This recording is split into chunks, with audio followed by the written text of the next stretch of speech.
Chapter 81 shadow insect. Duke वापस आने के बाद उसने शैडो इंसेक्ट बैग निकाला और उसमें अपनी मैजिक पावर इन्फ्यूज़ की। शैडो इंसेक्ट बैग असल में शैडो इंसेक्ट्स को स्टोर नहीं करता था, ये बस एक समनिंग मीडियम था। जब इसमें मैजिक पावर भरी जाती तब शैडो इंसेक्ट्स समन हो सकते थे। जितनी ज़्यादा मैजिक पावर खर्च होती उतने ज़्यादा शैडो इंसेक्ट्स बुलाए जा सकते थे। थोड़ी देर बाद 5 शैडो इंसेक्ट्स बैग से निकलकर बाहर आ गए। अभी तक ड्यूक का कोई कमांड नहीं मिला था, इसलिए वो उसके आसपास हवा में हल्की सी फ्लटरिंग कर रहे थे। शैडो इंसेक्ट्स का साइज सिर्फ एक छोटी उंगली के टिप जितना था, बहुत ही छोटे, पूरी तरह काले रंग के। ड्यूक अपनी स्पिरिचुअल पावर के थ्रू हर शैडो इंसेक्ट की लोकेशन और कंडीशन महसूस कर सकता था और उनसे थोड़ा बहुत सिंपल फीडबैक भी मिल रहा था। तभी उसे समझ आ गया कि शैडो इंसेक्ट्स को रिकग्निशंस और अलर्ट के लिए भी यूज़ किया जा सकता है। हाँ, उनसे मिलने वाली इन्फॉर्मेशन काफ़ी बेसिक थी, लेकिन ये बता सकते थे कि आसपास कोई लिविंग क्रीचर है या नहीं और उनकी संख्या लगभग कितनी है। ड्यूक को बुकलेट में लिखी बात याद आई, शैडो इंसेक्ट्स एक एक्सीलेंट सपोर्ट टाइप क्रीचर भी होते हैं। आने वाली अननोन एग्जामिनेशन के लिए शैडो इंसेक्ट्स काफ़ी काम आ सकते थे। उनकी ऑफेंसिव कैपेबिलिटी भी काफ़ी इम्प्रेसिव थी। साइज छोटा और नंबर ज़्यादा होने की वजह से उनसे पूरी तरह बचना मुश्किल होता था। ऊपर से shadow insects naturally shadow attribute possess करते थे, इसलिए अपनी प्रेजेंस छुपाने में वो माहिर थे। कॉम्बैट के दौरान ड्यूक एक साथ बहुत सारे शैडो इंसेक्ट्स रिलीज कर सकता था, जिसमें से कुछ चुपके से दुश्मन के बॉडी सरफेस पर लैंड कर जाते। अगर अपोनेंट को पता न चले तो शैडो इंसेक्ट्स धीरे धीरे उनके मैजिक शील्ड्स या प्रोटेक्टिव स्पेल्स को ग्नॉ करना शुरू कर देते, जैसे ड्यूक का अपना शैडो वाटर। इन स्पेल्स को डिवार करने के बाद शैडो इंसेक्ट्स सीधा अपोनेंट के बॉडी के अंदर घुस जाते, फ्लैश के अंदर घूमते हुए काट काट कर उन्हें बेहद परेशान करते। शैडो इंसेक्ट्स के अंदर एक स्पेशल टॉक्सिन होता था जो विक्टिम के सेंसेस को नम कर देता, ताकि उसे जख्मों का दर्द महसूस ही ना हो। ड्यूक ने अंदाज़ा लगाया कि अगर वो अपनी सारी मैजिक पावर खर्च कर दे तो वो 300 से ज़्यादा शैडो इंसेक्ट समन कर सकता है। क्वांटिटी बहुत ज़्यादा नहीं थी, लेकिन लेवल 3 विज़र्ड अप्रेंटिसेस से निपटने के लिए काफ़ी होनी चाहिए। इसके बाद अगली शाम ड्यूक शहर के एक रेस्टोरेंट फ्रॉस्ट फायर में पहुंचा। यह एकेडमी आइलैंड का काफ़ी मशहूर रेस्टोरेंट था। इसका सिग्नेचर डिश भी फ्रॉस्ट फायर ही था। असल में ये रोस्टेड फ्रॉस्ट वुल्फ लेग होता था। इस डिश को पकाने के लिए जो फ्लेम्स यूज़ होती थी वो नॉर्मल नहीं बल्कि नीले रंग की होती थीं, और जब डिश सर्व होती तो आग अभी भी जल रही होती। सीन काफ़ी स्पेक्टैक्युलर लगता था। लेकिन ड्यूक आज यहाँ खाने के लिए नहीं आया था, उसे खाने पीने का ज़्यादा शौक नहीं था। साइमन ने उसे यहाँ बुलाया था अपकमिंग एग्जामिनेशन के बारे में बात करने के लिए। कुछ और लोग भी आए हुए थे, सब विज़र्ड अप्रेंटिसेस जो साइमन के पहचान के थे। फ्रॉस्ट फायर के प्राइवेट रूम में ड्यूक को मिलाकर टोटल 7 लोग थे, 5 आदमी और 2 औरतें। जब सब आ गए साइमन ने इंट्रोडक्शन दिया, ये ड्यूक है, तुम लोगों ने शायद ज़्यादा देखा ना हो, ये हमेशा काफ़ी बिजी रहता है। सच कहूँ तो मुझे भी ये मुश्किल से मिलता है। ड्यूक ने बस थोड़ी सी फॉर्मल बातचीत की, ज़्यादा वर्ड्स एक्सचेंज नहीं हुए। साइमन के अलावा बाकी लोगों ने ड्यूक पर ज़्यादा ध्यान नहीं दिया। वो पहले से ही अपने इस छोटे ग्रुप के सब मेंबर्स को जानते थे और उन्हें पता था कि ड्यूक एक ऑर्डिनरी बैकग्राउंड से आया विज़र्ड अप्रेंटिस है, ना कोई पावरफुल फैमिली, ना कोई बैकिंग। उनके लिए ये ग्रुप बनाना सपोर्ट के लिए था, और क्लियरली ड्यूक सिर्फ अपीयरेंस और फिजिक के अलावा ज़्यादा कुछ ऑफर करता हुआ नहीं लग रहा था, इसलिए उनका इनडिफरेंट रहना नेचुरल था। ड्यूक को भी कोई फ़र्क नहीं पड़ा, उसके लिए ये ग्रुप बस नथिंग से थोड़ा बेटर था। मदद मिले तो ठीक, नहीं मिले तो भी कोई बात नहीं। वो कभी अपनी उम्मीद दूसरों पर नहीं रखता था, उसे सिर्फ खुद पर भरोसा था। साइमन ने ये सब नोटिस किया, दिल में हल्की सी साई ली, लेकिन कुछ न कहा। वो सीधा मेन टॉपिक पर आया। अपकमिंग एग्जामिनेशन के लिए हमारी ओवरऑल स्ट्रैटेजी सिंपल है, हमेशा साथ रहना। कोई भी सिचुएशन हो, ट्राई करना कि हम गैदर रहें। जब तक हम एक साथ एक्ट करते रहेंगे, एग्जाम में ज़्यादा प्रॉब्लम नहीं होगी। तब एक लाल बालों वाला लड़का वेंट बोला, लेकिन अगर हमें शुरू में ही अलग अलग कर दिया गया तो?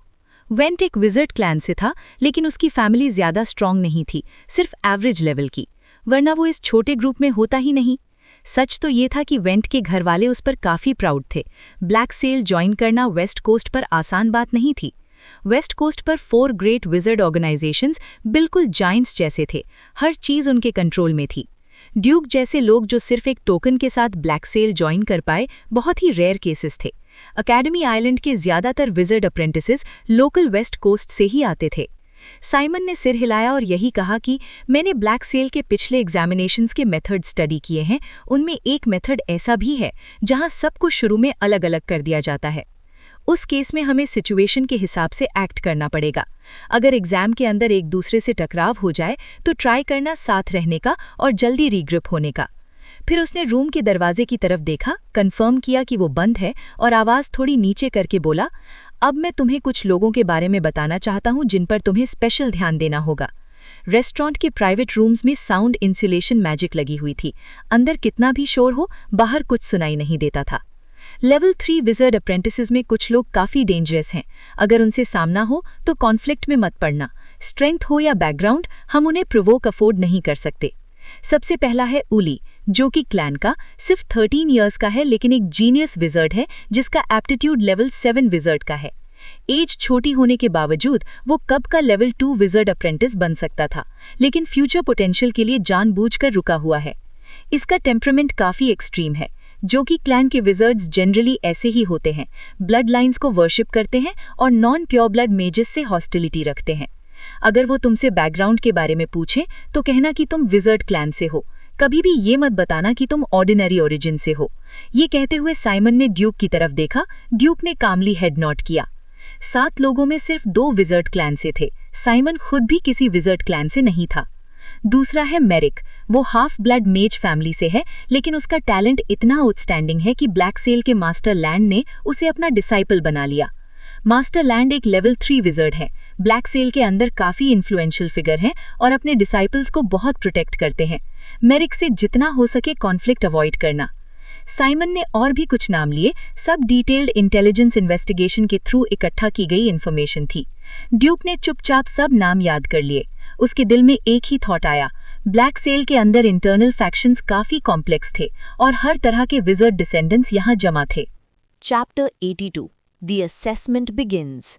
ड्यूक ने साइमन की बात ध्यान से सुनी और एक चीज़ क्लियरली समझ ली। इस असेसमेंट में काफ़ी सारे सेकंड जनरेशन विजर्ड्स शामिल थे, या फिर ज़्यादा एक्यूरेटली कहें तो उन्हें nth जनरेशन विजर्ड्स कहना चाहिए। वेस्ट कोस्ट पर उनका बैकग्राउंड शायद ज़्यादा मैटर ना करता हो, लेकिन ड्यूक जैसे ऑर्डिनरी विजर्ड अप्रेंटिसेस के लिए ये लोग अभी भी काफ़ी ट्रबलसम अपोनेंट्स थे। ड्यूक का इन लोगों से झगड़ा करने का कोई इरादा नहीं था, लेकिन अगर सामना अनअवॉइडेबल हुआ तो वो बिल्कुल भी सॉफ्ट नहीं होने वाला था। अगली सुबह बहुत जल्दी ड्यूक और साइमन कुछ और लोगों के साथ अकेडमी आइलैंड के पोर्ट पर पहुंचे। वहां एक बड़ा सा शिप पहले से डॉक्ड था। अपने ब्लैक सेल बैजेस दिखाने के बाद ड्यूक और बाकी लोग एक एक करके शिप पर चढ़ गए। ये असेसमेंट कई बैजेस में डिवाइडेड थी और जिस शिप पर ड्यूक था वो 3rd class wizard apprentice assessment का सिर्फ एक बैच था। ब्लैक सेल के अंदर विजर्ड अप्रेंटिसेस की संख्या बहुत ज़्यादा थी। सिर्फ 3rd क्लास विजर्ड अप्रेंटिसेस ही 40 से 50 हज़ार थे। इतने लोगों को एक ही जगह पर इकट्ठा करके असेसमेंट लेना नामुमकिन था। ड्यूक और साइमन डेक के एक कोने में खड़े होकर कैजुअली बात कर रहे थे। ड्यूक ने अंदाज़ा लगाया कि इस शिप पर 300 से ज़्यादा 3rd क्लास विजर्ड अप्रेंटिसेस होंगे, शायद इसी बैच का पूरा काउंट। शिप पर लगभग आधा दिन इंतज़ार करने के बाद आखिरकार वेसल ने पोर्ट छोड़ दिया और दूर के होराइजन की तरफ बढ़ने लगा। शिप की स्पीड हैरान कर देने वाली थी।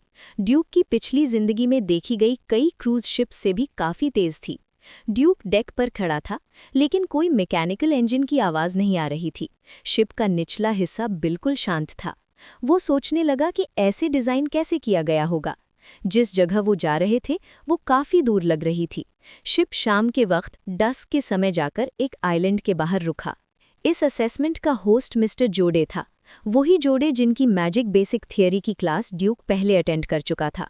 ऑब्वियसली जोडे को ड्यूक याद रहना इम्पॉसिबल था। उन्होंने हज़ारों विजर्ड अप्रेंटिसेस को पढ़ाया था। जोडे हाथ में एक पार्चमेंट लिए हुए शिप के बाव पर खड़े हुए और सख्त आवाज़ में बोले, अब तुम सबको एक टास्क लिस्ट दी जाएगी जिसमें 5 टाइप्स के मैजिक पोशन मटेरियल्स के नाम लिखे होंगे। तुम्हारा टास्क है इस आइलैंड पर अगले 3 दिन के अंदर इन मटेरियल्स को गैदर करना। कम से कम 3 सबमिट करना ज़रूरी है, तभी टास्क कंप्लीट माना जाएगा। हर एक extra magic potion material submit करने पर तुम्हें 5 ब्लैक सेल कंट्रीब्यूशन पॉइंट्स मिलेंगे। शिप पर मौजूद हर विजर्ड अप्रेंटिस को एक पार्चमेंट मिल गया जिसमें उनका टास्क लिखा हुआ था। ड्यूक ने अपनी पार्चमेंट पर नज़र डाली। उस पर 5 मटेरियल्स लिखे थे, night shadow grass, blood moon root, sharp teeth वाले बैट का टूथ और कलरलेस लिजर्ड का आईबॉल। ड्यूक, तुम्हारा टास्क क्या है? साइमन ने पूछा। ड्यूक ने पार्चमेंट दिखा दिया। साइमन ने धीरे से बोला, जैसे सोचा था, सबका अलग अलग है, बस कुछ मटेरियल्स ओवरलैप कर रहे हैं। 7 लोगों के ग्रुप ने एक दूसरे के टास्क देखे, काफी डिफरेंस था, सिर्फ 1 या 2 मटेरियल्स ही कॉमन थे। साइमन और बाकी लोगों ने थोड़ी सी चैन की सांस ली। इसका मतलब ये था कि कंपटीशन इतना ब्रूटल नहीं होगा।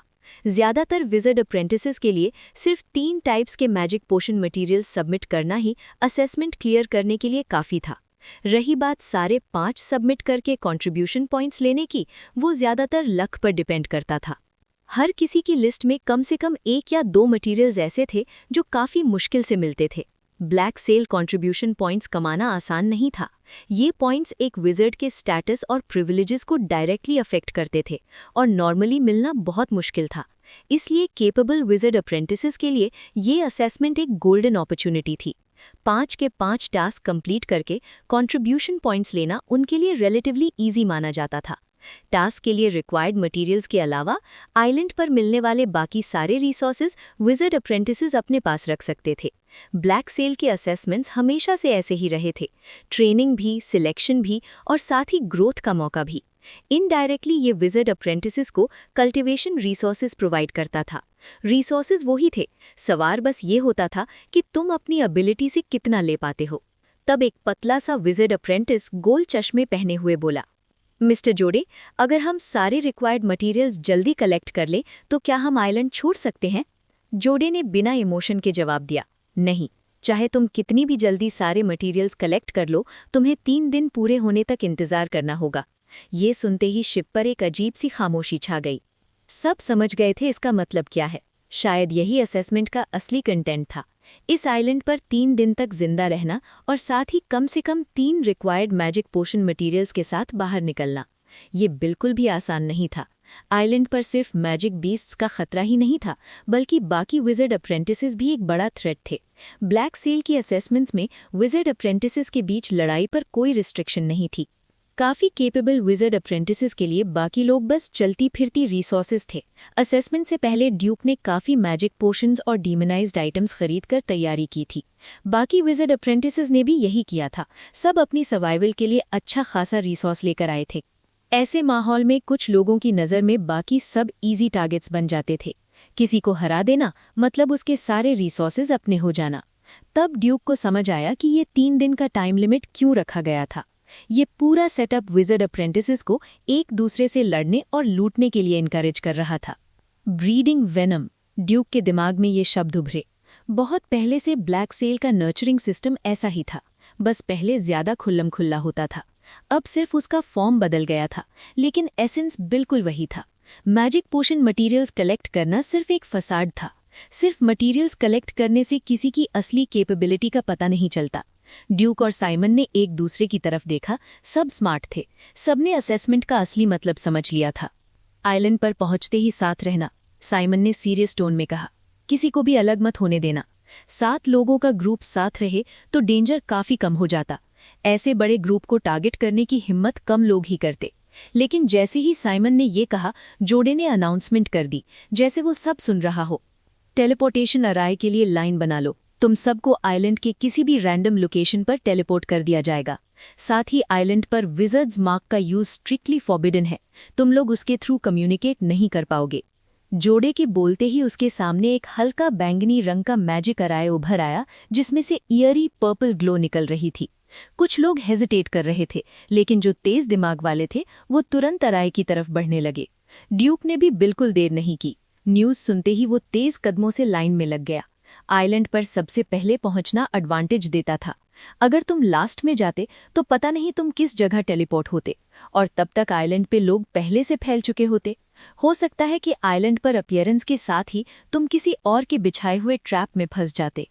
Chapter 83 cave beneath the lake. Simon बिल्कुल ड्यूक के पीछे पीछे चल रहा था। बाकी लोगों ने भी जल्दी ही नोटिस कर लिया और लाइन में लगना शुरू कर दिया।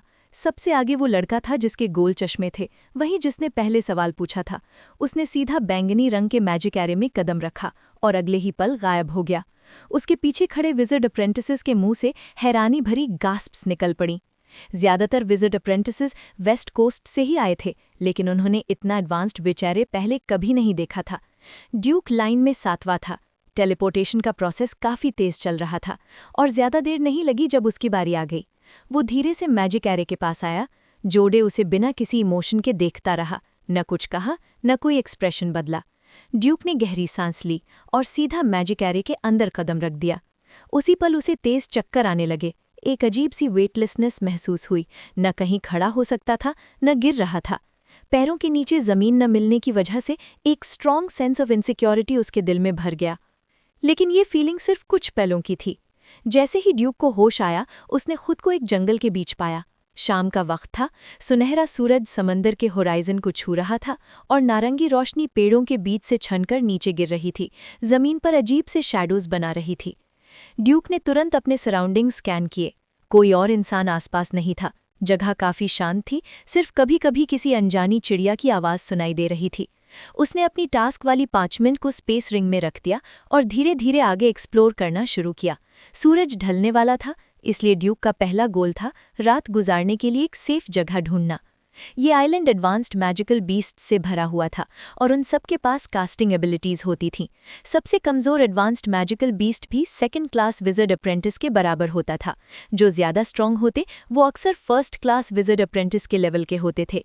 Ordinary 3rd class wizard apprentices के लिए एडवांस्ड मैजिकल बीस्ट्स का सामना करना लगभग नामुमकिन था। लेकिन इस आइलैंड पर लेवल 1 बीस्ट्स नहीं थे, जो ऑफिशियल विज़र्ड्स के बराबर होते। अगर ऐसे क्रीचर्स होते तो ये असेसमेंट एक मैसेकर बन जाता। ब्लैक सेल यहाँ टैलेंट सिलेक्ट करने आया था, उन्हें स्लॉटर करने नहीं। ड्यूक को अपनी अर्ली अराइवल का एडवांटेज यूज़ करना था। जल्द से जल्द एक सूटेबल हाइडिंग प्लेस ढूंढना ज़रूरी था। शिप पर अभी भी काफ़ी विज़र्ड अप्रेंटिसेस टेलीपोर्टेशन एरे के लिए लाइन में खड़े थे। 300 से ज़्यादा लोग थे। सबको टेलीपोर्ट होने में टाइम तो लगना ही था। कुछ विज़र्ड अप्रेंटिसेस धीरे से कंप्लेन कर रहे थे। सबको एक साथ टेलीपोर्ट क्यों नहीं कर देते? कितना अनफेयर है ये। वो खुलकर बोलने की हिम्मत नहीं कर रहे थे, ना ही जोडे के सामने कोई डिससैटिस्फैक्शन दिखाना चाहते थे। बस अपने दोस्तों से चुपचाप ग्रम्बल कर रहे थे। लेकिन जोडे ने सब सुन लिया। उसने सख्त आवाज में कहा, ये भी तुम सबके लिए एक लेसन है कि फेयरनेस के पीछे मत भागो। इस दुनिया की नेचर ही फेयर नहीं है, ये बात समझ लो।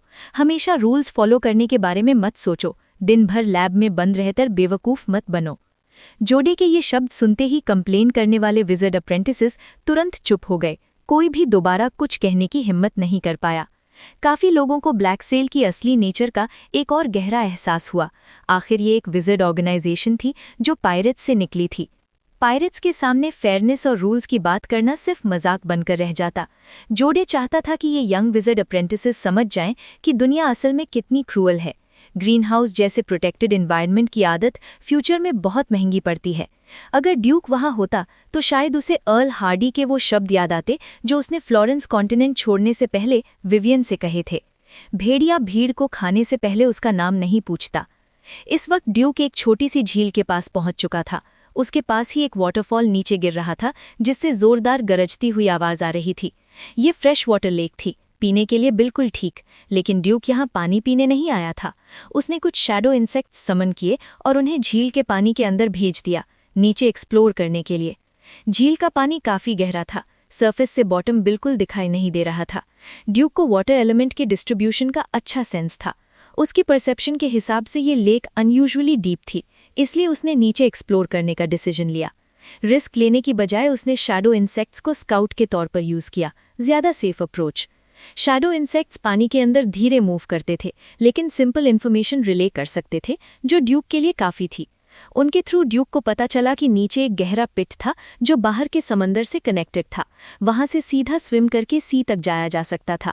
और भी ज़्यादा इंटरेस्टिंग बात ये थी, नीचे एक स्पेशल कैवर्न थी, एक उल्टा बना हुआ छोटा ग्रोटो जहां पानी नहीं था लेकिन हवा का फ्लो मौजूद था। ड्यूक ने शैडो इंसेक्ट से और डिटेल में चेक करवाया। वहाँ कोई पर्टिकुलरली पावरफुल मैजिकल बीस्ट नहीं था। हाँ, कुछ नॉर्मल बीस्ट्स और सी क्रीचर्स थे, लेकिन ड्यूक के लिए कोई थ्रेट नहीं थे।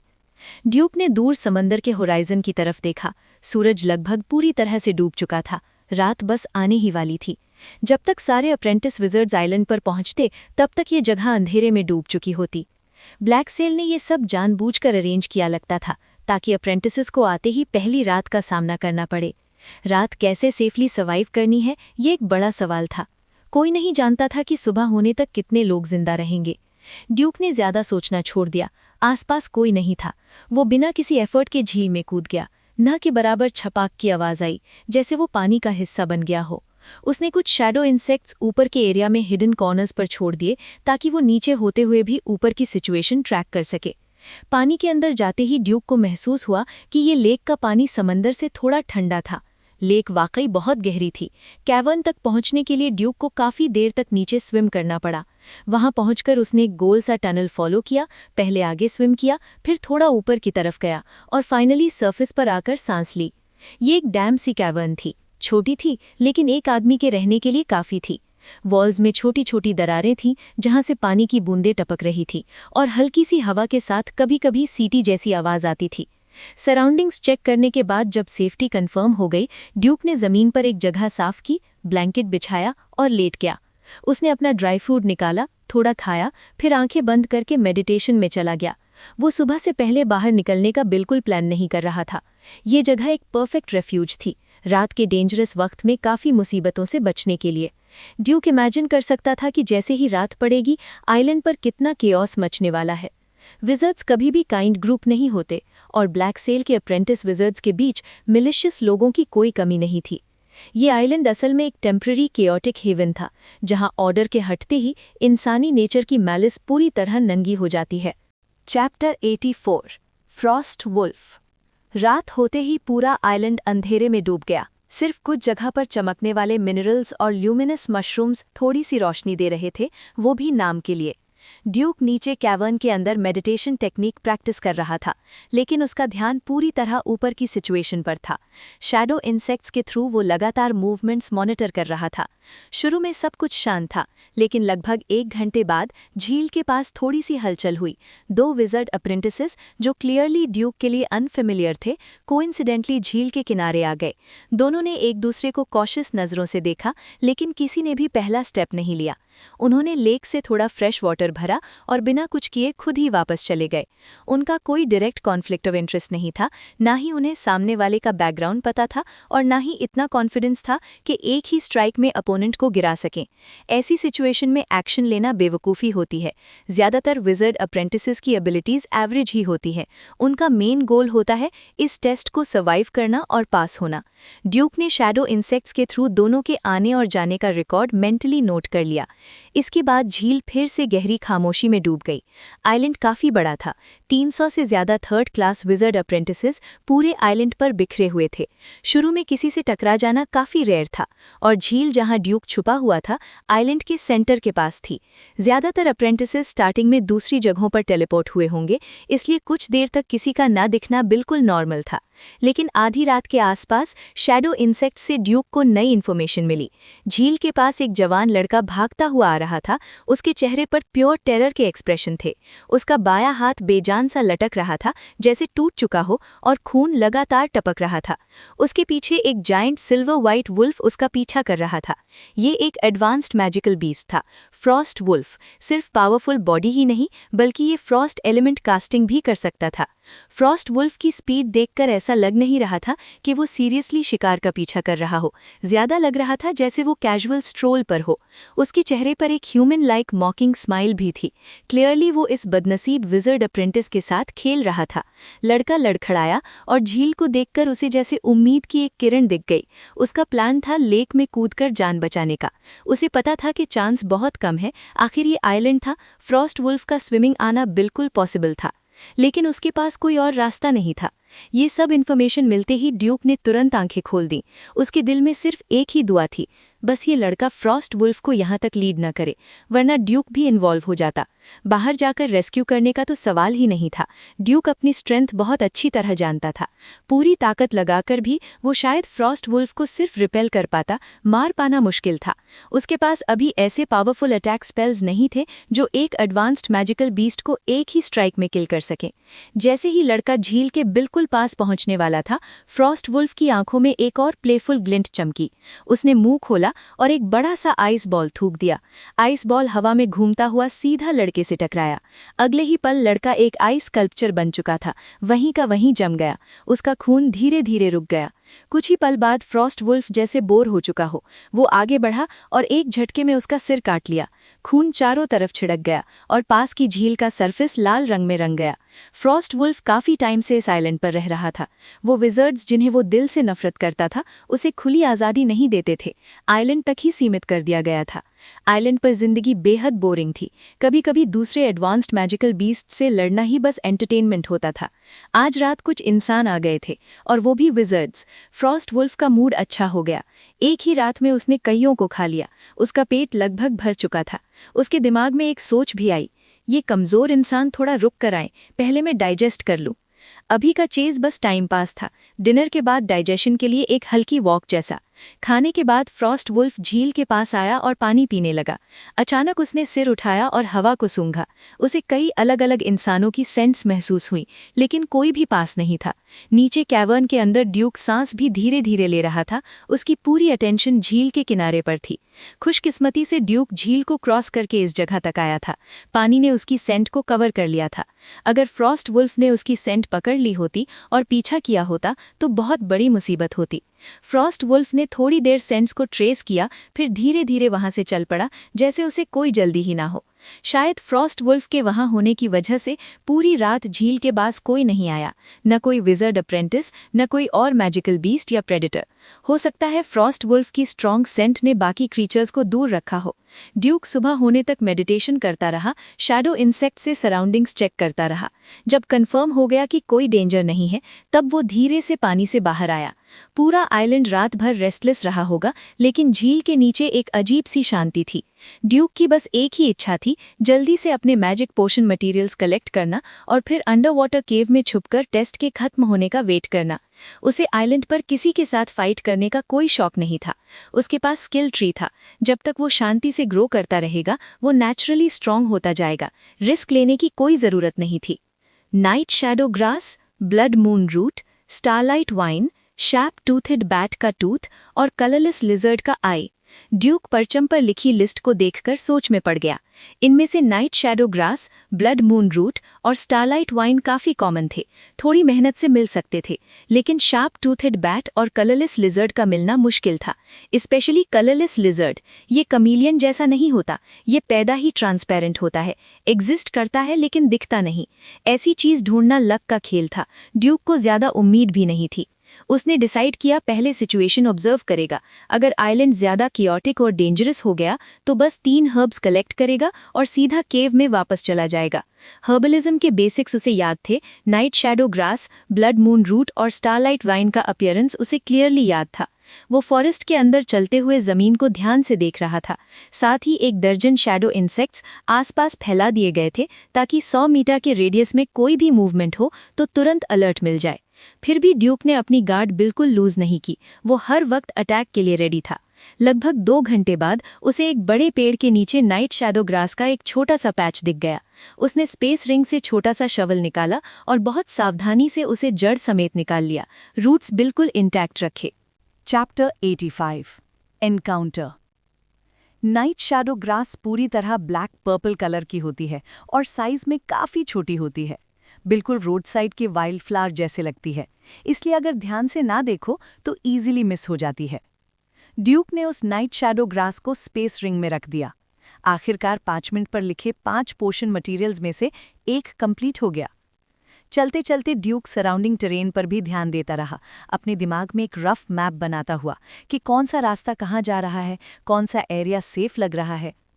1 घंटे से ज्यादा टाइम बाद उसे ब्लड मून ग्रास मिल गया। इस प्लांट का रूट पार्ट ही असली पोषण मटेरियल होता है, ब्लड मून रूट। ड्यूक ने पूरा प्लांट केयरफुली खोदा और ब्लेड से रूट को अलग कर लिया। रूट टास्क आइटम के लिए सबमिट करना था, जबकि बाकी पार्ट्स पोषण मटेरियल के रूप में यूज के काम आ सकते थे। रास्ते में ड्यूक ने काफी हर्ब्स कलेक्ट कर लिए थे, सब स्पेस रिंग में स्टोर कर दिए। उसे थोड़ा रिग्रेट हुआ कि काश पोषण मेकिंग के बारे में और पढ़ा होता। उसे हर्ब्स का नॉलेज काफी लिमिटेड था। ऊपर से स्पेस रिंग भी ज्यादा बड़ा नहीं था, बस एक बड़े बॉक्स जितनी कैपेसिटी थी। फिर भी ड्यूक काफी सैटिस्फाइड था। फर्स्ट डे में ही 2 आइटम्स कंप्लीट। अगर स्टारलाइट वाइन मिल जाती तो टेंशन बिल्कुल खत्म। बेसिक टास्क रिक्वायरमेंट पूरी हो जाती, बाकी रेयर मटेरियल्स तो लक पर डिपेंड करते थे, मैंडेटरी नहीं थे। ड्यूक को याद था कि स्टारलाइट वाइन यूजुअली क्लिफ्स के एज या माउंटेन के फुट के पास उगती है। उसने आसपास देखा और पास के एक माउंटेन की तरफ चल पड़ा, होपिंग लक साथ दे। दोपहर तक सूरज सर पर आ चुका था और गर्मी बढ़ने लगी थी। चलते हुए ड्यूक ने थोड़ा से ड्राइड फूड खाया, फिर कैजुअली एक छोटा सा वाटर बबल बनाया और सीधा निगल लिया अपनी प्यास बुझाने के लिए। कास्टिंग एबिलिटी होना कितना कन्वीनियंट है, ड्यूक ने मन ही मन सोचा। कम से कम पानी की चिंता नहीं, खुद का प्योर वाटर बना सकता है, न पॉइजन का डर न कंटैमिनेशन का, फुल पीस ऑफ माइंड। अचानक ड्यूक रुक गया। शैडो इंसेक्ट से मिल रही इन्फॉर्मेशन के हिसाब से आगे एक ट्री के पीछे कोई छुपा हुआ था, जैसे उसके पास आने का वेट कर रहा हो। ड्यूक तुरंत एक पेड़ के पीछे छुप गया और बोला, कौन है वहां? कुछ पल बाद सामने वाला पेड़ के पीछे से निकला। दोनों की नजरें मिली और दोनों समझ गए, ये तो पहचान का है। वो वेंट था, साइमन के छोटे ग्रुप का मेंबर, एक विजर्ड फैमिली से। वेंट थोड़ा ऑकवर्ड स्माइल के साथ बोला, ओह तुम हो, मुझे लगा कोई दुश्मन है, अटैक करने ही वाला था। ड्यूक अलर्ट ही रहा। मैंने भी वही सोचा था। दोनों कुछ सेकंड्स के लिए चुप हो गए, जैसे समझ नहीं आ रहा हो क्या बोलें। फिर अचानक वेंट ने सजेस्ट किया, मैं साइमन और बाकी लोगों से मिल चुका हूं, वो आइलैंड के दूसरे साइड पर हैं, मैं तुम्हें वहां ले चलता हूं, साथ रहना ज्यादा सेफ है। ड्यूक के ब्राउज सिकुड़ गए। उसने एक कदम पीछे लेते हुए कहा, साइमन को बोल देना मैं बाद में मिलूंगा, अभी मुझे एक पॉसिबल पोशन मटेरियल साइट मिली है, उसे चेक करना है। ये कहकर ड्यूक ने केयरफुली डिस्टेंस बना ली। वेंट बस मुस्कुराता रहा, कोई मूव नहीं किया। जब ड्यूक पूरी तरह से वहां से चला गया, वेंट का चेहरा ठंडा पड़ गया। मैंने नहीं सोचा था ये इतना कॉशियस निकलेगा। ड्यूक ने वेंट के साथ जाने का ऑप्शन सिर्फ इसलिए रिजेक्ट किया क्योंकि उसकी इंट्यूशन स्क्रीम कर रही थी, कुछ तो गड़बड़ है। आइलैंड पर विजर्ड्स मार्क का यूज अलाउड नहीं था, इसलिए वो साइमन से कंफर्म भी नहीं कर सकता था। लेकिन ड्यूक श्योर था कि साइमन वेंट के साथ नहीं है। अगर साइमन मिल चुका होता तो वो कभी भी वेंट को अकेला मूव नहीं करने देता। वेंट का बिहेवियर क्लियरली दिखा रहा था कि साइमन नियर बाय नहीं है। जैसे ही ड्यूक दूर गया, उसने और शैडो इंसेक्ट समन किए, अलर्ट रेंज और बढ़ा दी। स्टारलाइट वाइन ढूंढना इजी नहीं था। ड्यूक ने पूरा आफ्टरनून माउंटेन के आसपास सर्च किया, पर एक भी ट्रेस नहीं मिला। शाम होने वाली थी जब ड्यूक लेक की तरफ वापस जाने ही वाला था कि अचानक उसकी मुलाकात साइमन और उसके ग्रुप से हो गई। साइमन के साथ 4 लोग थे। ये देखकर ड्यूक को सरप्राइज हुआ क्योंकि एबल और एनली के अलावा वेंट भी वहां मौजूद था। क्या मेरी फीलिंग गलत थी? ड्यूक ने सोचा।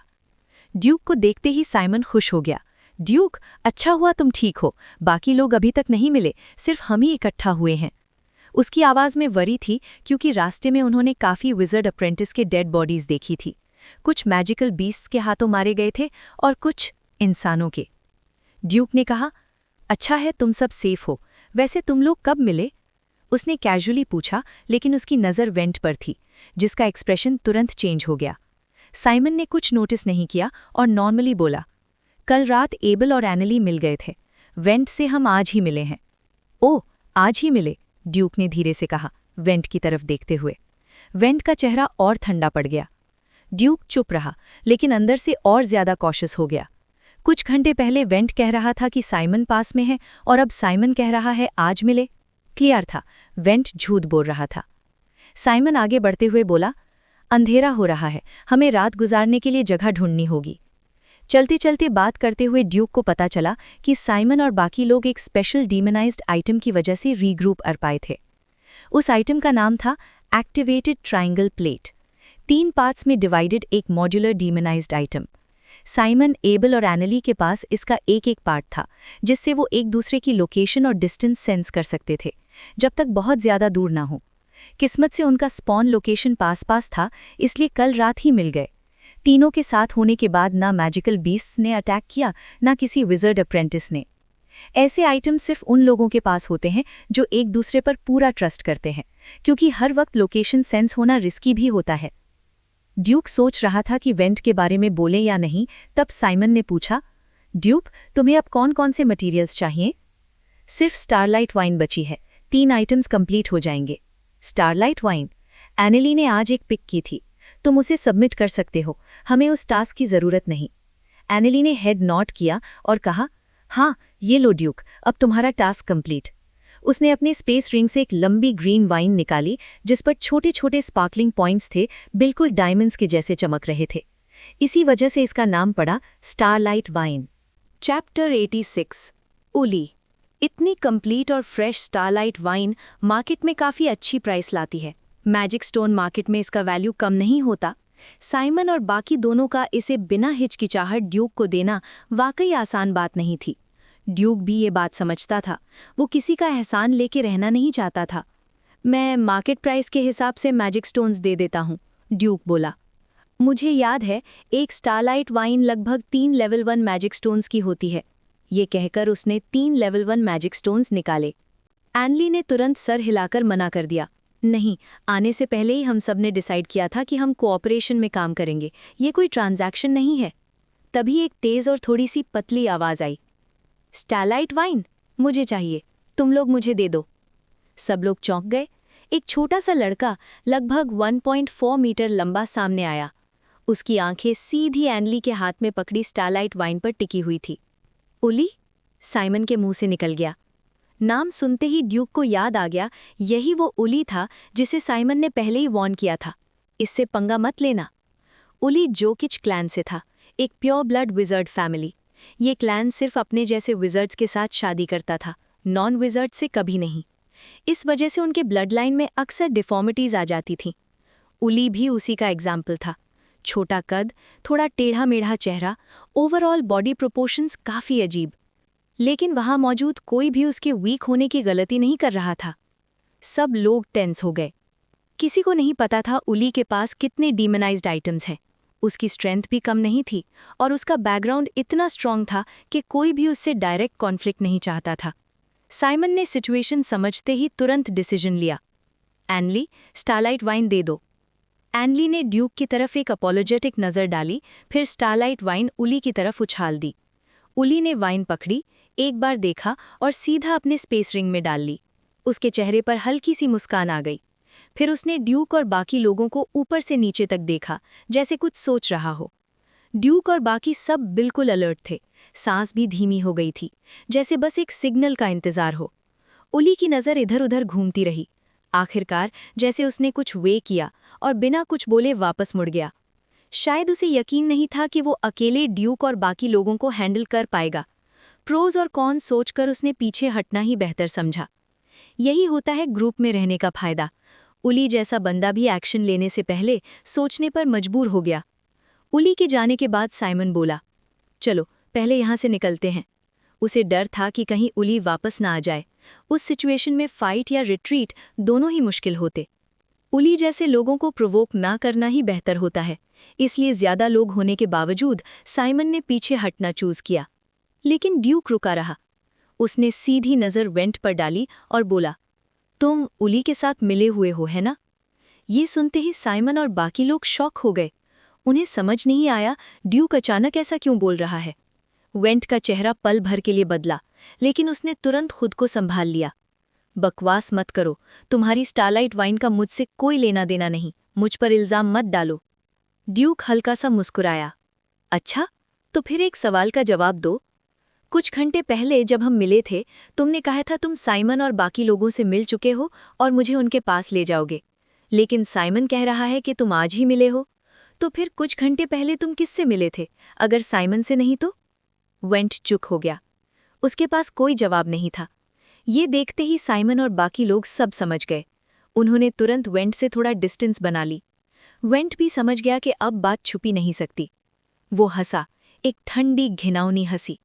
हाँ, मैं लॉर्ड उली के लिए काम करता हूँ। ये मेरा और मेरी फैमिली का ऑनर है। तुम जैसे lowly half blood majors lord Uli के पैर चाटने लायक भी नहीं हो। आज तुम लोग लकी हो, लेकिन लक हमेशा साथ नहीं देता। बोलते बोलते वेंट धीरे धीरे पीछे हटने लगा। उसे भी डर था कि कहीं ड्यूक और बाकी लोग उस पर अटैक न कर दे। उली के बैकिंग के कारण ड्यूक और बाकी लोग भी कॉशियस थे। किसी ने एक्शन नहीं लिया, सबने बस वेंट को जाते हुए देखा। साइमन और बाकी लोग थोड़े पले पड़ गए। मैंने नहीं सोचा था वेंट ऐसा निकलेगा, साइमन ने गहरी सांस लेते हुए कहा। वेस्ट कोस्ट पर ब्लड लाइन डिस्क्रिमिनेशन इतना ज्यादा होगा, मैंने अंडर एस्टिमेट कर लिया।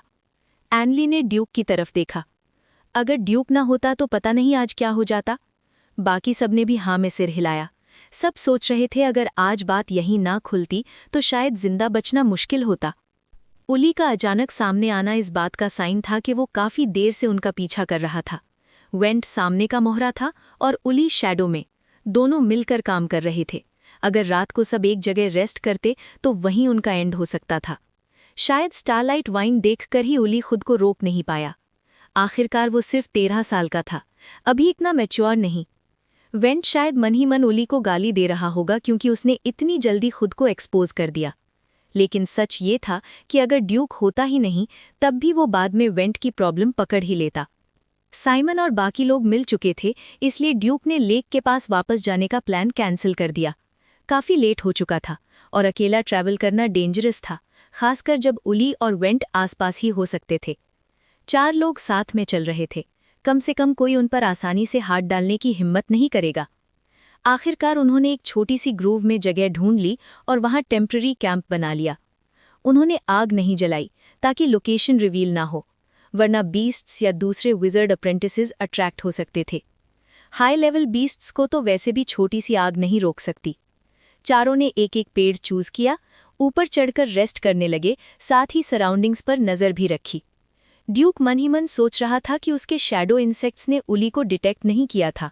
इसका मतलब उली ने कोई ऐसा स्पेल या आइटम यूज किया था जो उसकी प्रेजेंस हाइड कर सकता हो। टास्क्स की बात करें तो साइमन और एबल अपना टास्क कंप्लीट कर चुके थे। एनली को अभी मूनलाइट ग्रास चाहिए और ड्यूक को फिर से स्टारलाइट वाइन। थोड़ी डिस्कशन के बाद डिसाइड हुआ कि अगले दिन वो उस जगह जाएंगे जहां एनली ने स्टारलाइट वाइन पाई थी। शायद एक और मिल जाए। आइलैंड की रात बिल्कुल शांत नहीं थी। विजर्ड अप्रेंटिसेस के आने के बाद से कभी बीस्ट्स की दहाड़ सुनाई देती, कभी स्पेल्स के एक्सप्लोजन्स। कोई भी प्रॉपर्ली सोया नहीं, सब मेडिटेशन में बैठे रहे, स्पिरिट रिकवर करते हुए, हर पल अलर्ट। रात के बीच में सबसे पहले ड्यूक की आंखें खुली। दूर जंगल से आवाजें आ रही थी और वो धीरे धीरे पास आ रही थी। साइमन और बाकी लोग भी जाग गए। ड्यूक ने दूर देखा, अपनी स्ट्रॉन्ग नाइट विजन से ऑब्जर्व किया और बोला, ये ठीक नहीं है, बीस्ट होड इधर आ रही है, भागो। ये कहते ही उसने एक ब्रांच पर पैर रखा और बंदर की तरह एक पेड़ से दूसरे पेड़ पर छलांग लगा दी, सीधा डेंजर जोन से बाहर। Chapter 87 beast tide. इस आइलैंड पर मैजिकल बीस्ट्स की कोई कमी नहीं थी। यहाँ हाई लेवल मैजिकल बीस्ट्स भी काफी ज्यादा थे। जरूर आइलैंड के किसी और हिस्से में कुछ बड़ा हुआ होगा। शायद किसी ने पावरफुल बीस्ट को प्रोवोक कर दिया या कोई फोरबिडन एरिया ट्रिगर हो गया। Result beast tide. बहुत सारे मैजिकल बीस्ट्स एक साथ पैनिक में आ गए और पागल की तरह आइलैंड के इस साइड की तरफ भागने लगे। ऐसी सिचुएशन में यहाँ रुकना मतलब सीधी मौत। बीस्ट टाइड के बीच आ गए तो कोई स्ट्रैटेजी, कोई स्किल काम नहीं आती, सिर्फ गिनती जीत जाती है। और ड्यूक सिर्फ एक 3rd लेवल विजर्ड अप्रेंटिस था। उसकी स्ट्रेंथ इस लेवल के बीस्ट टाइड के सामने ना के बराबर थी। मान लो वो 1-2 हाई लेवल मैजिकल बीस्ट संभाल भी लेता तो भी इतनी ज्यादा गिनती में आते हुए बीस्ट्स उसे सीधा कुचल देते। 3rd लेवल विजर्ड अप्रेंटिस के पास मैजिक पावर ही इतनी कम होती है कि long duration high intensity combat possible ही नहीं। जैसे ही ड्यूक ने लीड ली और भागना शुरू किया, साइमन और बाकी दोनों भी तुरंत पीछे आ गए। साइमन ने एक विंड एट्रीब्यूट स्पेल कास्ट किया ताकि मूवमेंट थोड़ा फास्ट हो जाए, लेकिन चारों के बीच स्पीड का फर्क काफी था। धीरे धीरे डिस्टेंस बढ़ने लगा। ड्यूक ने जब पीछे देखा, साइमन और बाकी लोग जंगल के अंधेरों में गायब हो चुके थे। आइलैंड का टेरेन वैसे ही कॉम्प्लेक्स था। थोड़ा सा डिस्टेंस हुआ और कुछ दिखता ही नहीं। इस मोमेंट पर ड्यूक के पास उनकी मदद करने का कोई ऑप्शन नहीं था। अब हर कोई सिर्फ अपनी जान के लिए भाग रहा था। कभी कभी कुछ बर्ड्स या फ्लाइंग मैजिकल बीस्ट्स ऊपर से गुजरते, जिनमें से कुछ तो काफी बड़े भी थे। नॉर्मल सिचुएशन होती तो वो ड्यूक पर अटैक कर देते, लेकिन अब उन्हें एक इंसान की कोई परवाह नहीं थी। उनका सिर्फ एक गोल था, इस आइलैंड से बाहर निकलना, समंदर की तरफ। फ्लाइंग मैजिकल बीस्ट्स के लिए ये और भी आसान था। अचानक ड्यूक के दिमाग में एक आइडिया आया। उसने आसपास देखा, डायरेक्शन थोड़ी बदली और सी की तरफ भागने लगा। आइलैंड के अंदर अब कोई सेफ जगह नहीं बची थी। हर जगह केओस था और कैजुअल्टीज होना तय था। ड्यूक ने सोचा, सीधा समंदर में जंप कर देता हूँ, नीचे का अंडरवाटर वर्ल्ड इंटरकनेक्टेड था और वो केव अभी भी सेफेस्ट जगह थी। डायरेक्शन चेंज करते हुए उसने एक भागते हुए वाइल्ड बोर के सर पर पैर रखा, फिर उसके ऊपर से जंप मारकर दूसरे पेड़ पर पहुंच गया और फिर बिना रुके आगे बढ़ता रहा। इस जंगल में वो ऐसे मूव कर रहा था जैसे कोई उड़ता हुआ जानवर हो। उसका स्ट्रॉन्ग फिजिक इस वक्त काम आ रहा था। भागना उसके लिए फास्ट और एफर्टलेस लग रहा था। इस पल ड्यूक किसी विज़र्ड से ज्यादा इस आइलैंड का नेटिव मैजिकल बीस्ट लग रहा था। लगभग 10 मिनट के बाद वो सी साइड पहुंच गया। एक सेकंड भी नहीं सोचा, सीधा समंदर में कूद गया। पानी में घुसते ही उसकी स्पीड और बढ़ गई, जैसे तीर छूट गया हो। वो सीधा अंडर वाटर डाइव कर गया। जैसे जैसे डेप्थ बढ़ती गई, उसके अंदर का डेंजर सेंस धीरे धीरे शांत होने लगा। आइलैंड पर चल रही बीस्ट टाइड अब उसके लिए कोई थ्रेट नहीं थी। यहीं चुप रहना भी काफी था। और वैसे भी ड्यूक को पानी के नीचे सांस लेने की कोई दिक्कत नहीं थी। वो जितनी देर चाहे सबमर्ज्ड रह सकता था। वो आइलैंड के पेरीमीटर के साथ साथ स्विम करता रहा, किसी अंडरवाटर रूट की तलाश में। उसने कुछ शैडो इंसेक्ट्स छोड़ दिए, बेसिक स्काउटिंग और विजिलेंस के लिए। केव में रहने के दौरान वो पहले ही एक्सप्लोर कर चुका था कि काफ़ी अंडरवाटर रूट्स डायरेक्टली आउटसाइड सी से कनेक्टेड हैं। लगभग 10 मिनट स्विम करने के बाद उसे एक रूट मिल गया जो आइलैंड के नीचे से जा रहा था। उसने कुछ शैडो इंसेक्ट्स आगे भेजे और खुद थोड़ा पीछे रहकर धीरे धीरे स्विम करता रहा। इसी रूट को फॉलो करते हुए वो धीरे धीरे अपनी पहचानी हुई केव की तरफ बढ़ने लगा। बस एक ही विश थी ड्यूक के मन में, बीस्ट टाइड जल्दी खत्म हो जाए। उसके टास्क अभी पूरे नहीं हुए थे, कम से कम एक स्टारलाइट वाइन तो और चाहिए थी। आइलैंड के बाहर शिप पर आइलैंड को देखते हुए एक फीमेल विज़र्ड ने टेंशन भरी आवाज में जोड से कहा, क्या हमें कुछ नहीं करना चाहिए? इस बीस्ट टाइड में बहुत लोग मर जाएंगे। जोड का चेहरा बिल्कुल एक्सप्रेशनलेस था। आज अगर हम मदद कर भी दें तो क्या हर बार कर पाएंगे? अगर हम इन्हें ट्रायल्स और हार्डशिप्स फेस नहीं करने देंगे तो जब ये दूसरे प्लेन्स में जाएंगे जहां डेंजर और ज़्यादा कॉम्प्लेक्स होता है, तब ये कैसे सर्वाइव करेंगे? स्ट्रेंथ खुद पर डिपेंड करके ही मिलती है। फीमेल विज़र्ड ने गहरी सांस ली। वो समझ रही थी, सिर्फ एक बीस्ट टाइड इंटरवेंशन के लायक नहीं था। ये एग्जाम के नॉर्मल स्कोप में आता था। सिर्फ तभी इंटरवेंशन होता जब कोई एक्सटर्नल फोर्स आकर लार्ज स्केल मैसेकर करता। केव के अंदर ड्यूक सेफली अंडरवाटर लेक के नीचे पहुंच चुका था। उसकी वाटर फ्लो परसेप्शन अब काफ़ी शार्प हो चुकी थी। वाटर के मूवमेंट से ही डायरेक्शन का अंदाज़ा लग जाता था। लेक के नीचे आने के बाद उसने पहले शैडो इंसेक्ट्स केव के अंदर भेजे। सब नॉर्मल था। तब वो स्विम करता हुआ केव में गया और सरफेस पर आ गया। केव बिल्कुल वैसी ही थी जैसे उसने छोड़ी थी। कोई साइन नहीं था कि कोई और यहाँ आया हो। वैसे भी ये जगह इतनी रिमोट थी कि नॉर्मल विज़र्ड अप्रेंटिसेस के लिए यहाँ पहुँचना ऑलमोस्ट इम्पॉसिबल था। ड्यूक ने हाथ हिलाया और अपनी बॉडी और कपड़ों से सारा पानी खींचकर आसपास के पानी में झटक दिया। वाटर एलिमेंट पर उसका कंट्रोल अब काफ़ी इम्प्रूव हो चुका था। बॉडी और कपड़ों से पानी अलग करना सुनने में सिंपल लगता है, लेकिन एक्चुअली एक्सट्रीमली प्रिसाइज कंट्रोल मांगता है। एक पल में ड्यूक बिल्कुल ड्राई हो चुका था। पहले इसके लिए उसे आग जलानी पड़ती थी। उसने अपना शैडो इंसेक्ट बैग निकाला, कुछ इंसेक्ट्स समन किए और उन्हें लेक सरफेस पर भेज दिया, सिचुएशन जांचने के लिए। ऊपर कियोस अभी भी चल रहा था। मैजिकल बीस्ट्स इधर उधर भाग रहे थे, अपनी नॉर्मल टेरिटरी भूल चुके थे। कोलिजन के बाद बीस्ट्स आपस में ही लड़ने लग रहे थे। कई shadow insects unknown magical beasts के मुंह में चले गए। लेक सरफेस पर कुछ बीस्ट्स की लाशें भी तैर रही थीं। सिचुएशन समझने के बाद ड्यूक को क्लियर हो गया, अभी बाहर जाना सेफ नहीं था। उसने कुछ ड्राई रैशंस निकाले, जल्दी जल्दी खाया और मेडिटेशन में बैठ गया। बाहर दुनिया चाहे जितनी भी तबाह हो, जब तक वो बाहर नहीं जा सकता, उसे सिर्फ अपनी ग्रोथ पर फोकस करना था। बीस्ट टाइड का हंगामा धीरे धीरे सनराइज से थोड़ा पहले शांत हुआ। आइलैंड का सीन भयानक था। गिरे हुए पेड़, जलते हुए जंगल, मैजिकल बीस्ट्स की लाशें और विज़र्ड अप्रेंटिसेस के डेड बॉडीज। कुछ बीस्ट्स जो पूरी रात भाग रहे थे अब भूखे हो गए थे और जमीन पर पड़ी लाशों को खा रहे थे, जैसे सर्वाइवर्स को रिवॉर्ड मिल रहा हो। ड्यूक ऊपर के मूवमेंट पर नजर रखे हुए था। उसने देखा कि धीरे धीरे एरिया काम हो रहा है, लेकिन फिर भी उसने बाहर जाने का प्लान कैंसिल ही रखा। एग्जाम खत्म होने में अभी भी एक दिन से ज्यादा था। जल्दबाजी करना बेकार होता। सूरज निकलते ही 2 लोग लेक के किनारे आए। उनमें से एक यूली था। उसकी हालत बहुत खराब थी। सिर से खून टपक रहा था, चेहरा और ज्यादा टेढ़ा और भयानक लग रहा था।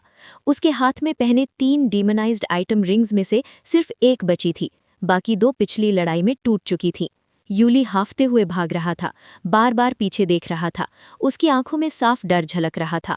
Chapter 88 substitute death Grassmann.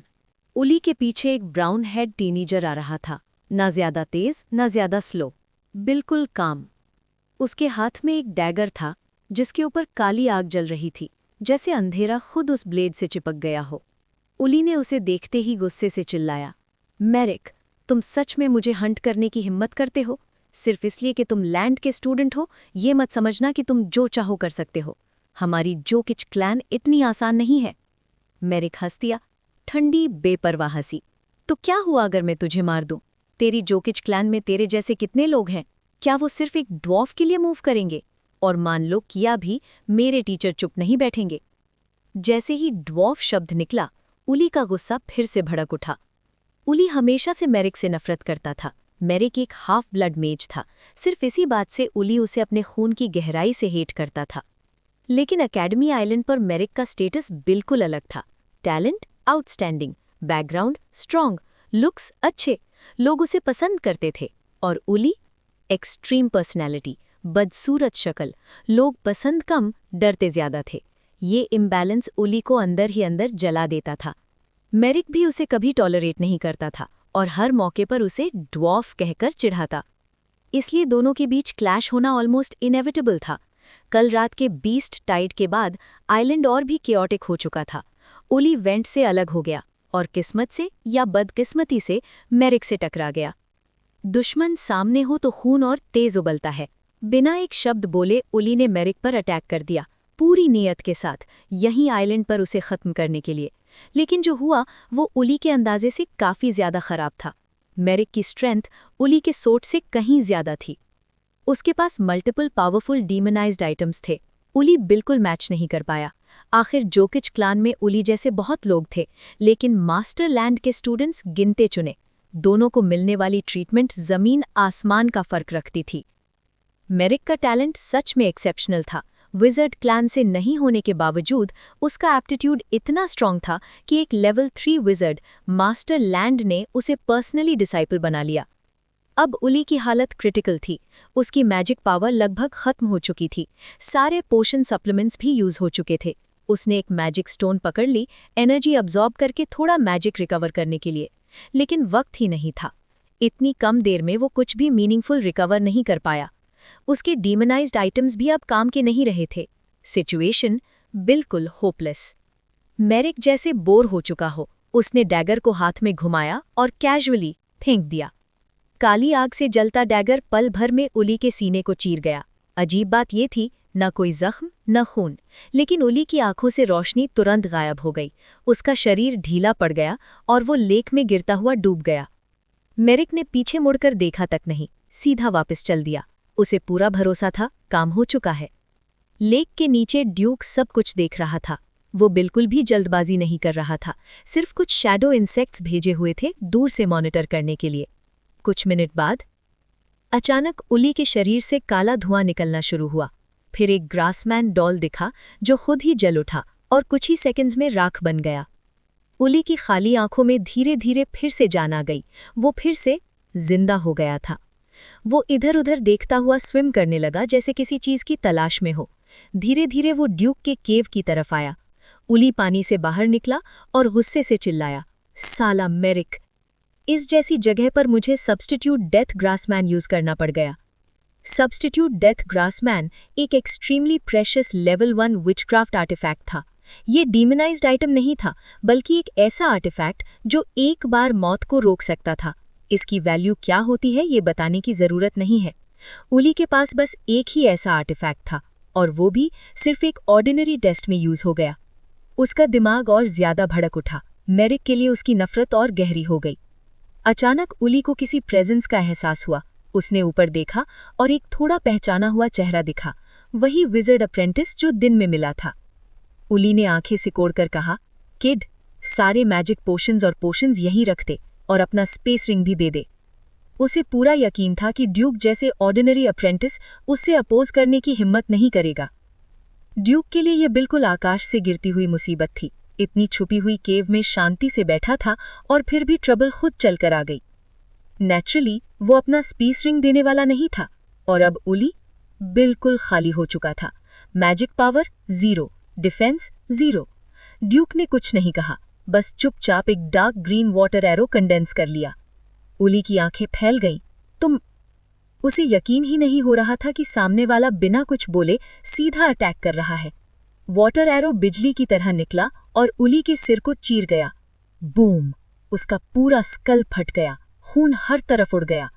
Duke ने तुरंत एक वाटर शील्ड बना ली ताकि खून उस तक न पहुंचे। वो शांत खड़ा रहा, लेक के पानी पर तैरते हुए सिर कटे शरीर को देखता रहा।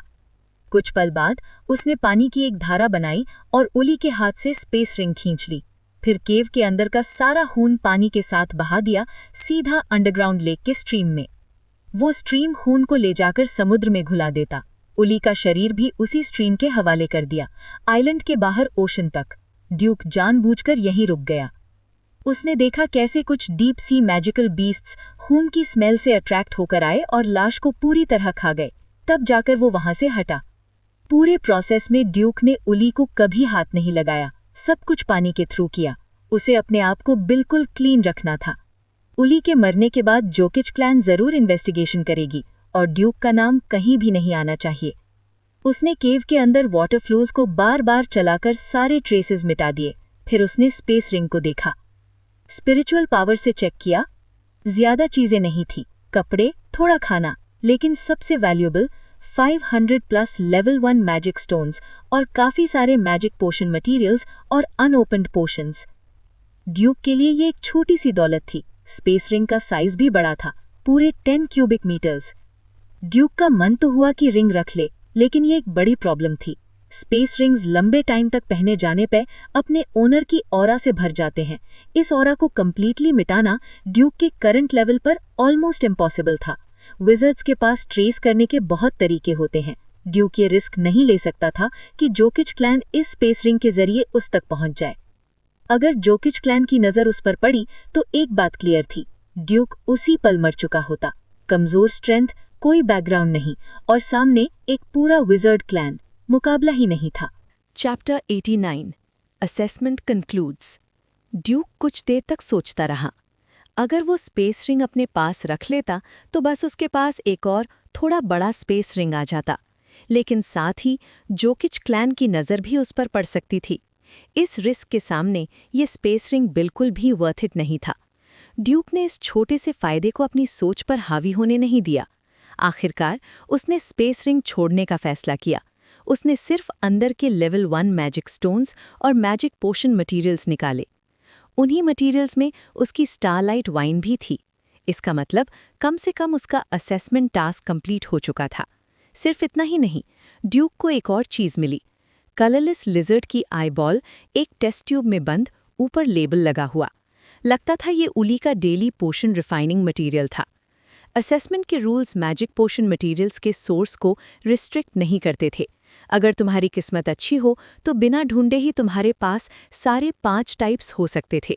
बस असेसमेंट के एंड पर सबमिट करना होता। सब चेक करने के बाद ड्यूक ने ये सारी चीज़ें अपने खुद के स्पेस रिंग में डाल लीं।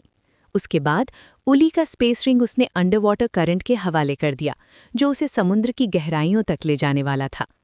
सब कुछ खत्म करने के बाद ड्यूक वापस उस केव में नहीं गया। वो सीधा केव से काफ़ी दूर सी बेड की तरफ चला गया। अब ड्यूक का प्लान क्लियर था। वो और ज़्यादा खुद को एक्सपोज नहीं करेगा। असेसमेंट के एंड तक पानी के नीचे ही रहने का फैसला कर लिया। कभी कभी ही सांस लेने के लिए सरफेस पर आता। उसका टास्क कंप्लीट हो चुका था, अब रिस्क लेने की कोई ज़रूरत नहीं थी। टास्क के लिए उसने 5 में से 4 मैजिक पोशन मटेरियल्स कलेक्ट कर लिए थे। बस एक चीज़ मिसिंग थी, शार्प टूथ्ड बैट के दांत। सिर्फ 5 कंट्रीब्यूशन पॉइंट्स के लिए अपनी जान दांव पर लगाना ड्यूक को बिल्कुल सही नहीं लगा। इसलिए वो सी बेड पर ही मेडिटेशन प्रैक्टिस में बैठ गया। आइलैंड पर चल रही केओस अब उसके लिए मीनिंगलेस थी। पानी के नीचे का शांत एनवायरनमेंट उसे काफ़ी पसंद आ रहा था। आंख झपकते ही असेसमेंट का तीसरा दिन ढल चुका था। शाम हो चुकी थी। आइलैंड के पास शिप्स डॉक कर चुकी थीं। एक कॉन्च हॉर्न की आवाज़ के साथ असेसमेंट के ख़त्म होने का अनाउंसमेंट हो गया। आइलैंड पर बचे हुए विजर्ड अप्रेंटिसेस एक-एक करके बाहर निकले और शिप्स पर चढ़ने लगे। ड्यूक एक सिक्लूडेड जगह पर उतरा, अपने कपड़ों से सी वाटर झाड़कर शिप की तरफ बढ़ा। रास्ते में उसकी मुलाकात साइमन और कुछ लोगों से हुई। साइमन के 3 लोगों के अलावा गैदरिम वाले छोटे ग्रुप के 2 और लोग भी थे। ड्यूक के साथ सिर्फ वेंट ही मिसिंग था। साइमन ने ड्यूक को देखते ही चैन की सांस ली। अच्छा है तुम ठीक हो। स्टारलाइट वाइन मिली? हमने एक और ढूंढ ली थी, अगर चाहिए तो तुम्हें दे देते। ड्यूक ने सर हिलाया। जरूरत नहीं, मुझे मिल चुकी है। साइमन और बाकी लोगों के लिए ड्यूक दिल से ग्रेटफुल था। वो अब भी उसकी मदद के बारे में सोच रहे थे। ड्यूक ने पूछा, तुम में से किसी का टास्क मटेरियल मिसिंग है क्या? देखता हूं, शायद मेरे पास हो। उली से मिले मैजिक पोशन मटेरियल्स अभी भी उसकी स्पेस रिंग में थे। अगर साइमन या कोई और किसी चीज में शॉर्ट होता तो वो मदद कर सकता था। लेकिन बात ये निकली कि सबका टास्क ऑलरेडी कंप्लीट था। 20 टाइड के बाद वो अलग अलग हो गए थे, लेकिन एक्टिवेटेड ट्रायंगल प्लेट की मदद से फिर से रीग्रुप कर लिया। उन्हें बस ड्यूक की चिंता थी। इतनी देर तक ना दिखने पर लग रहा था कि शायद कुछ बुरा हो गया हो। अब ड्यूक को सेफ देखकर वो सच में खुश थे। विज़र्ड अप्रेंटिसेस लाइन में लग गए, एक एक करके शिप पर चढ़ते हुए। शिप पर चढ़ते ही उन्हें अपने मैजिक पोशन मटेरियल सबमिट करने पड़ते थे।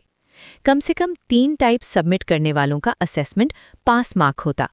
जो लोग टास्क कंप्लीट नहीं कर पाए, उनका फेलियर रोस्टर में रिकॉर्ड हो जाता। नॉर्मली असेसमेंट का एक चांस होता है। अगर इस बार फेल हो गए तो नेक्स्ट असेसमेंट का वेट कर सकते हो, लेकिन अगर 2 बार लगातार फेल हो गए तो ब्लैक सेल छोड़ना पड़ता है। इस असेसमेंट में काफ़ी लोग इस सिचुएशन में आ गए थे। 20 टाइड के कारण ज़्यादातर विज़र्ड अप्रेंटिसेस सिर्फ जिंदा रहने के लिए ही स्ट्रगल कर रहे थे। मटेरियल्स कलेक्ट करना काफ़ी मुश्किल हो गया था। इसी मौके का फ़ायदा उठाकर कुछ लोग शिप के नीचे ही मैजिक पोशन मटेरियल्स बेच रहे थे, वो भी बेहद महंगी कीमत पर। जोड़े ने इस पर आंख बंद कर ली। लगता था उसे कोई प्रॉब्लम नहीं थी अगर लोग ट्रांजैक्शंस के थ्रू असेसमेंट कंप्लीट कर रहे हैं। ब्लैक सेल के रूल्स वैसे भी काफ़ी लीनियंट थे। जो मना नहीं है वो अलाउड है। बिल्कुल उसी तरह जैसे विज़र्ड अप्रेंटिसेस का आपस में फाइट करना मना नहीं है। पानी के नीचे रहते हुए ड्यूक ने भी सोचा था कि क्या ये रूल ब्रेक हो रहा है, लेकिन जब उसे ये रूल याद आया कि जो मना नहीं है वो अलाउड है, तो वो आराम से पानी के नीचे ही बना रहा। ब्लैक सेल के ऑर्गेनाइजर्स शायद कभी ये इमेजिन भी नहीं करते कि कोई पूरा असेसमेंट पानी के नीचे रहकर निकाल लेगा। ड्यूक को काफ़ी देर तक लाइन में वेट करना पड़ा। जब उसकी बारी आई और उसने 4 तरह के मटेरियल सबमिट किए तो उसे लगा जैसे सीने से कोई बोझ उतर गया हो। जब तक सारे बचे हुए विज़र्ड अप्रेंटिसेस शिप पर चढ़ चुके, रात हो चुकी थी। डेक पर काफ़ी लोग बैठे या लेटे हुए थे। इतने थक चुके थे कि बात करने की भी ताकत नहीं थी। इन 3 दिनों में ज़्यादातर लोगों ने अपनी लिमिट्स को पार कर दिया था, सिर्फ जिंदा रहने के लिए। ड्यूक कंपैरेटिवली काफ़ी रिलैक्स था। वो शिप की रेलिंग से टिककर खड़ा था, समुद्र की हवा का मज़ा ले रहा था, काफ़ी कंफर्टेबल फील कर रहा था। उसकी नज़र शिप के बाव पर बैठे मेरिक पर पड़ी, गहरी सोच में। ड्यूक ने जानबूझकर उसकी नज़र उधर नहीं रखी। वो मेरिक का अटेंशन अपनी तरफ नहीं खींचना चाहता था। शिप आइलैंड से दूर होते ही स्पीड पकड़ने लगी, सीधा अकेडमी आइलैंड की तरफ। ड्यूक ने अंदाज़ा लगाया, शिप पर बस 200 से थोड़े ज़्यादा विज़र्ड अप्रेंटिसेस बचे थे। मतलब लगभग 100 लोग उस आइलैंड पर ही रह गए, हमेशा के लिए।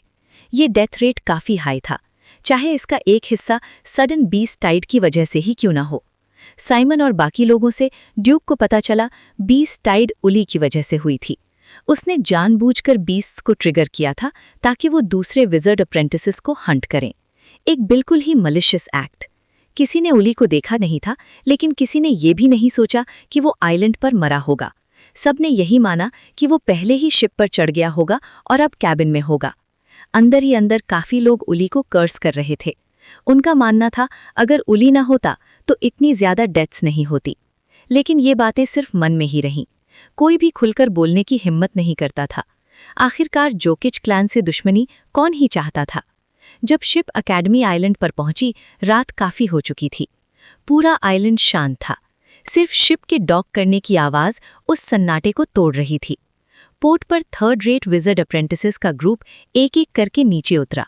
जैसे ही उनके पांव अकेडमी आइलैंड की ज़मीन पर पड़े, सबको एक अलग ही सेंस ऑफ सिक्योरिटी महसूस हुआ। सब बहुत थके हुए थे। बस 1-2 शब्द के साथ गुड बाय बोले और अपने अपने डॉर्मिटरीज की तरफ चल पड़े। बेड पर गिरते ही सीधा नींद। अगली सुबह विज़र्ड अप्रेंटिसेस के बीच एक शॉक कर देने वाली खबर फैल गई। जोकिच क्लैन का जीनियस यूथ उली इस असेसमेंट में मर चुका है, और सबसे अजीब बात, उसकी लाश तक नहीं मिली है। Chapter 90 20 points of spiritual power. जैसे ही ये खबर फैली, एक और धमाका कर देने वाली बात सामने आई। मेरिक ने खुद एक्सेप्ट कर लिया था कि ऊली को उसने ही मारा है। इस अनाउंसमेंट के बाद वेस्ट कोस्ट पर गॉसिप का तूफान आ गया। हर जगह बस एक ही सवाल था, आगे क्या होगा? जोकिच क्लैन नेचुरली भड़क उठा। ऊली उनकी जेनरेशन में काफी डिसेंट पोटेंशियल रखता था और फिर भी एक नॉर्मल असेसमेंट के दौरान मर गया। ऊपर से ऊली का किला मेरिक इतना एरोगेंट निकला कि उसने पब्लिकली एडमिट कर दिया कि वही जिम्मेदार है। अब जोकिच क्लैन को इन्वेस्टिगेशन की भी जरूरत नहीं पड़ी। उन्होंने सीधा वेस्ट कोस्ट पर बाउंटी इशू कर दी। 10,000 लेवल 1 मैजिक स्टोन्स जो मेरिक का सर जोकिच क्लैन तक ला सकें। साथ ही उन्होंने ब्लैक सेल से भी डिमांड की कि मेरिक को उनके हवाले किया जाए। लेकिन ये बात सिर्फ सोचना ही था। चाहे मेरिक सिर्फ एक नॉर्मल विजर्ड अप्रेंटिस होता, तब भी ब्लैक सेल उसे कभी हैंडओवर नहीं करता। और यहाँ तो बात लैंड मास्टर के डायरेक्ट स्टूडेंट की थी। जोकिच क्लैन ब्लैक सेल के सामने कुछ भी नहीं कर सकता था। आखिरकार वो सिर्फ एक विजर्ड क्लैन थे, ब्लैक सेल के कंपैरिजन में एक छोटी ताकत। लैंड मास्टर को छेड़ना शायद पॉसिबल हो, लेकिन ब्लैक सेल को नहीं। लैंड मास्टर भी चुप नहीं रहा। उसने खुद स्टेटमेंट दिया, अगर मेरिक को कुछ हुआ तो जोकिच क्लैन को उसका नतीजा भुगतना पड़ेगा। सिर्फ इतना ही नहीं, उसने वेस्ट कोस्ट के कई न्यूज़पेपर्स में आर्टिकल्स पब्लिश करवा दिए। आर्टिकल्स में ये हिंट दिया गया कि जोकिच क्लैन हार बर्दाश्त नहीं कर पा रहा और डेस्परेट मूव्स ले रहा है। ब्लैक सेल के असेसमेंट के रूल्स सबके लिए सेम होते हैं। लैंड मास्टर ने क्लियरली लिखा, मैं मेरिक की सेफ्टी गारंटी नहीं करता। असेसमेंट में मरना सिर्फ इनकॉम्पिटेंस और बदकिस्मती का नतीजा होता है। इस पर बदला लेना छोटी सोच है। जोकिच क्लैन ने भी जवाब देने में कोई कमी नहीं छोड़ी। उन्होंने भी अलग अलग न्यूज़पेपर्स में आर्टिकल्स छपवाए। उन आर्टिकल्स में लैंड मास्टर पर एक्यूजेशंस थे। पुराने मामले उछाले गए, कैसे लैंड मास्टर स्टूडेंट्स लेने के बहाने कुछ नोबल फैमिलीज की औरतों को अपनी तरफ खींचता था। सच हो या झूठ, लोगों को मजा आ रहा था। वेस्ट कोस्ट पर गॉसिप फ्रेंजी चल पड़ा। न्यूज़पेपर्स की सेल्स आसमान छूने लगी। सुबह का वक्त था। ड्यूक कामली पम्पकिन पैनकेक्स चबा रहा था, साथ में एप्पल जूस पीते हुए। उसके हाथ में थी एक न्यूज़पेपर, एल्फ डेली। इस न्यूज़पेपर में वेस्ट कोस्ट की हर तरह की खबरें होती थीं, पॉलिटिक्स से लेकर पार्टनर ढूंढने के एड्स तक। ड्यूक ने लैंड मास्टर और जोकिच क्लैन के बीच चल रही इस लड़ाई के बारे में पढ़ा और उसने तुरंत समझ लिया, जोकिच क्लैन को अभी तक ये पता नहीं कि ऊली को असली में किसने मारा है। इसका मतलब अभी के लिए ड्यूक सेफ था। खुद मेरिक भी यही मानता था कि ऊली उसके हाथों मारा। उसे ये नहीं पता था कि ऊली के पास सब्स्टिट्यूट डेथ ग्रासमैन जैसा विचक्राफ्ट आर्टिफैक्ट था, जो उसे एक बार मौत से बचा सकता था। बस ऊली की किस्मत खराब थी। भेड़िए के मुंह से बचकर सीधा शेर के गुफा में घुस गया और वहां उसका सामना हुआ ड्यूक से। फिलहाल लैंड मास्टर और जोकिच क्लैन डेडलॉक में थे। अभी कोई भी साइड ये इन्फॉर्मेशन शेयर नहीं करने वाली थी, लेकिन वक्त के साथ निगोसिएशंस होना ऑलमोस्ट पक्का था। आखिरकार किसी को भी फुल स्केल कॉन्फ्लिक्ट का फायदा नहीं होता। जोकिच क्लैन के लिए ऊली सिर्फ इस जेनरेशन का टैलेंटेड मेंबर था, इतना भी नहीं कि लैंड मास्टर से जंग छेड़ दी जाए। उनका असली गोल था इस इंसिडेंट को लेवरेज करके कॉम्पेंसेशन निकालना। चाहे ऊली मर गया हो, वो उसकी मौत को अपने फायदे के लिए यूज करने वाले थी। विजर्ड क्लैंस हजारों सालों से इसलिए जिंदा हैं क्योंकि वो बेवकूफ नहीं होते। लैंड मास्टर भी ये जानता था। बस सवाल ये था कि डील किस टर्म्स पर होगी, और जब निगोसिएशंस शुरू होंगी तो मुमकिन है जोकिच क्लैन को पता चल जाए कि ऊली मेरिक के हाथों नहीं मरा। तब वो असली कल्प्रिट की तलाश शुरू करेंगे। चाहे सारे सबूत समंदर के पानी ने मिटा दिए हों, ड्यूक इस बात की गारंटी नहीं दे सकता कि उनके पास कोई और तरीका नहीं होगा। इसलिए उसके पास एक ही रास्ता था, जितनी जल्दी हो सके उतनी ज्यादा ताकत बढ़ाना। बस उम्मीद है ये मामला मुझ तक ना आए, ड्यूक ने मन ही मन सोचा। इसी वजह से उसने ऊली का स्पेस रिंग नहीं लिया, सिर्फ मैजिक स्टोन्स और थोड़े मैजिक पोशन मटेरियल्स उठाए। वैसे भी उसके पास स्पेस रिंग्स कम थे। 500 से ज्यादा लेवल 1 मैजिक स्टोन्स रखना ही मुश्किल हो गया था और ज्यादा मटेरियल्स का सवाल ही नहीं उठता। ड्यूक को ऊली को मारने का कोई रिग्रेट नहीं था। उल्टा उसे लगा वो उस वक्त डिसाइसिव रहा, वरना बाद में बड़ी ट्रबल होती। ऊली नेचुरली हाफ ब्लड मैजिशियन से नफरत करता था। उस सिचुएशन में ड्यूक कभी अपना स्पेस रिंग नहीं देता, और जब वो मना करता, ऊली उसका दुश्मन बन जाता। आज नहीं तो कल असेसमेंट के बाद वो जरूर प्रॉब्लम क्रिएट करता, इसलिए वही खत्म करना सबसे बेहतर ऑप्शन था। सोचने पर ड्यूक को लगा ऊली से टकराना ही बड़ लक था। चाहे मारे या ना मारे, ट्रबल तो आनी ही थी। ड्यूक ने अपना स्पेस रिंग देखा। अंदर भरे हुए थे 500 प्लस लेवल 1 मैजिक स्टोन्स। ये पैसा उसे सही तरह से यूज करना था, अपनी कल्टिवेशन के लिए। उसने अपने दिमाग में स्किल ट्री पर नजर डाली और एट्रीब्यूट पैनल चेक किया। Constitution 12, strength 12.6, agility 12, spirit 17.2, free attribute points 3। पहले उसका प्लान था मेडिटेशन प्रैक्टिस से स्पिरिचुअल पावर को धीरे धीरे लिमिट तक ले जाने का, फिर फ्री पॉइंट्स यूज करने का। लेकिन अब सिचुएशन बदल चुकी थी। अब स्पीड जरूरी थी। सिर्फ ताकत बढ़ाकर ही वो आने वाली सिचुएशंस को हैंडल कर सकता था।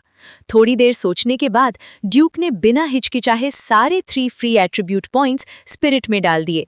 तुरंत उसकी स्पिरिचुअल पावर 20 पॉइंट्स तक पहुंच गई। ये लेवल कई सेकंड क्लास विज़र्ड अप्रेंटिसेस से भी ज्यादा था।